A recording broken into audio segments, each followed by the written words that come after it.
Et l'invité ce matin, c'est vous, Raphaël Granel de Solignac. Bonjour. Bonjour. Vous êtes chargé de mission économie ou économique au sein de l'ESSABLE d'Olonne Développement et vous organisez demain la première édition du salon Eau, Énergie et Déchets destiné aux dirigeants d'entreprises du territoire. Alors déjà, une première question, pourquoi avoir fait le choix de ce salon, de cette thématique et pourquoi surtout avoir voulu le réserver aux dirigeants d'entreprises ? Alors, tout d'abord, merci de votre invitation. Ce salon, vous l'avez dit, il permet aux entreprises de s'approprier et d'aller vers la transition environnementale, qui est un terme qui est parfois mal compris, qui peut provoquer parfois même de la résistance, du rejet. Et donc le but de ce salon, c'est de se dire, en fait, c'est très concret, ça touche toutes les entreprises, qu'elles le souhaitent ou non, parce que la transition, on peut la choisir, on peut aussi la subir. Et se dire finalement, on doit accompagner les entreprises dans leur quotidien sur la transition environnementale. C'est une manière du coup de répondre à leurs préoccupations. Je voyais justement les chiffres que vous indiquiez. 76% des dirigeants qui se disent préoccupés par l'accumulation des différentes normes environnementales qui peuvent être établies. Tout à fait. Et qui peut penser que demain, ces normes-là vont se tarir ou alors qu'elles seront moins contraignantes, plus légères ? C'est probablement plutôt l'inverse. On va vers un modèle avec des normes qui seront plus contraignantes, avec des entreprises qui devront tendre vers plus de sobriété, plus de responsabilité, plus de frugalité aussi. Et donc c'est un enjeu pour elle. Et ce sont des choses qui sont très concrètes. Lorsqu'une entreprise aujourd'hui va vers l'électrification de son parc automobile parce qu'elle a bien compris que finalement ça allait lui générer des économies sur le long terme, c'est de la transition environnementale. Vous voyez, c'est pas un terme, c'est un terme qui peut parfois sembler un petit peu déconnecté, un peu hors sol, mais ça l'est pas. C'est complètement, comme vous dites, au cœur des préoccupations des entreprises. Qu'est-ce qui vous a poussé justement à prendre la décision de lancer ce salon ? C'est justement les échanges que vous avez pu avoir avec les dirigeants d'entreprises du territoire des Sables d'Olonne qui vous ont dit on est inquiet sur ces questions-là, on ne sait pas forcément d'ailleurs comment les appréhender, comment les gérer. Alors les grandes entreprises, les grands groupes ont souvent des services dédiés, mais c'est vrai que les PME n'ont parfois pas les moyens de dédier une personne uniquement sur cette thématique. Tout à fait. Et je dirais même qu'il y a deux questions dans l'une. Il y a la question de pourquoi ce salon sur les questions environnementales et pourquoi au Sables d'Olonne. Sur la première question, en effet, ce sont plutôt les échanges que nous avons eus avec les entreprises. Vous voyez, au Sables d'Olonne, on a un territoire qui est vraiment proactif sur les questions environnementales. Les clubs d'entreprises le sont, les entreprises le sont. Vous voyez, moi j'ai la chance de piloter au quotidien un label qui est le label de l'agglomération des Sables d'Olonne, qui dispense son propre label aux entreprises qui sont vertueuses. Et aujourd'hui, vous voyez, en 2 ans, on a 45 entreprises qui se sont labellisées, qui est quand même une belle progression, un beau résultat.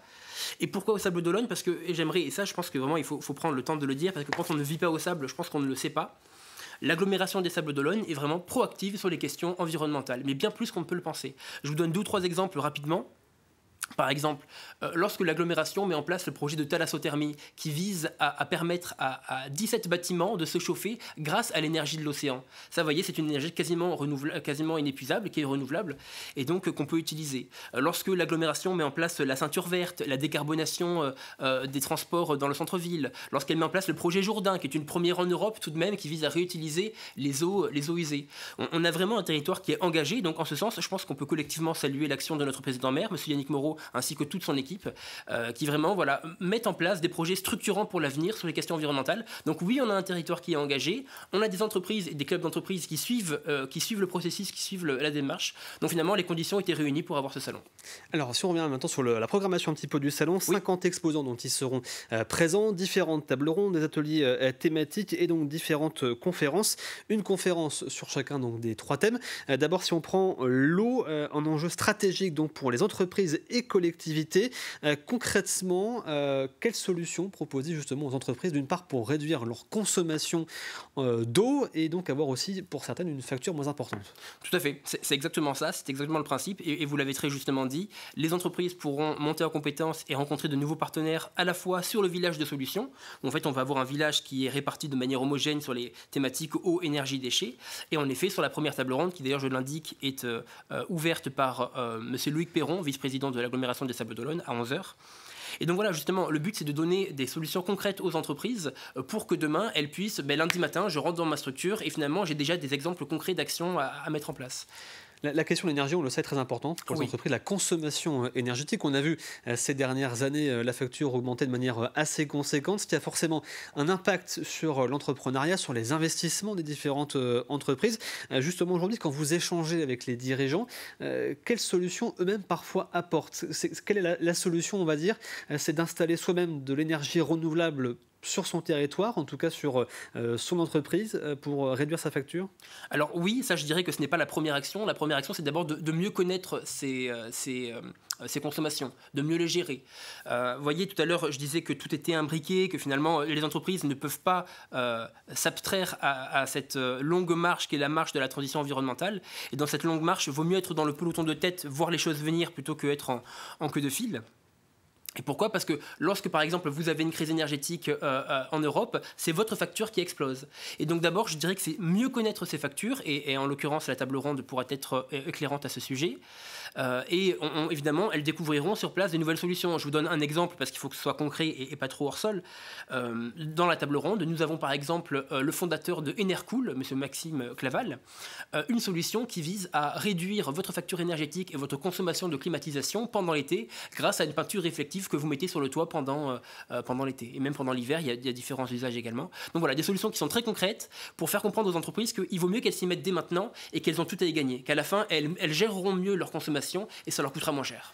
Et là, on parle beaucoup de la question de l'énergie. Il y a une thématique dont on parle un petit peu moins, celle de la gestion des déchets aussi par les entreprises, avec une thématique, savoir valoriser ces déchets, à la fois soit en les recyclant, soit en étant capable de les remettre dans son processus de production quand cela est possible, bien évidemment. Tout à fait. Et là, on est vraiment dans le transformer la contrainte qui est j'ai des déchets, c'est contraignant, en plus, il faut les revaloriser, ça me coûte de l'argent de les revaloriser.